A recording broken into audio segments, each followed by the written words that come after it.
terkait dengan green economy dan investasi besar. Beberapa waktu yang lalu, Presiden Prabowo dan Yusuf Kalla sempat melakukan pertemuan mengenai pembahasannya itu rencana investasi energi hijau sekitar 60-70 triliun. Nah, apakah ini bukan hanya sekedar proyek mercusuar ataukah memang ada proyeksi ke depannya ketika kita berbicara soal green movement, khususnya ya bicara soal green economy, ya berarti gerakan hijau yang berbasis pada ekonomi oriented. Kalau yang saya dapat diskusi dengan beberapa teman di Komisi 12 itu, salah satu kendala itu misalnya sekarang Pak Prabowo ini kan dalam RUPTL itu menyatakan sampai misalnya 200 GB itu kan.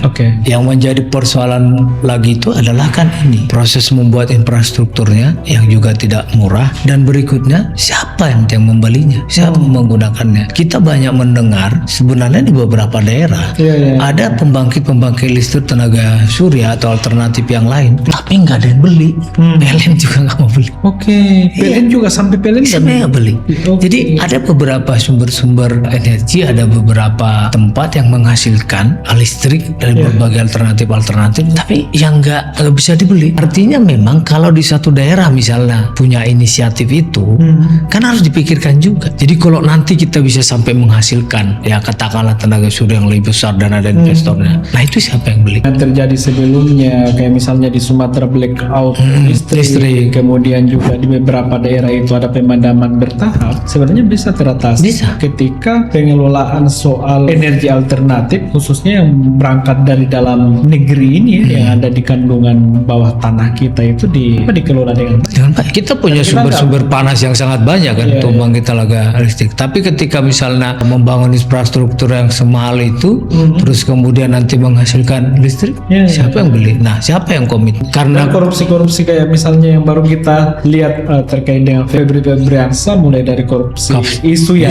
isu korupsi batubara PLN lah, korupsi yang timah, kemudian apalagi itu korupsi Asabri, ya hal-hal kayak gitu. Gimana Bang Imi? Jadi itu yang saya selalu perhatikan gitu ya. Kami di dunia akademisi ini sebenarnya sangat kaya kan dengan itu, dan pemerintah sangat kaya dengan kebijakan atau undang-undang.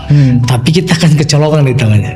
Dalam praktis di lapangannya kita selalu kecolongan itu, bahwa apa yang dibicarakan di dunia akademis dalam berupa teori dan konsep, terus apa yang dilakukan oleh pemerintah dalam bentuk kebijakan dan pengawasan, tapi dalam pelaksanaan kita semua lewat gitu. Teori-teori ataupun konsep-konsep yang menjadi bahan diskursus di akademik itu kayak terbantahkan.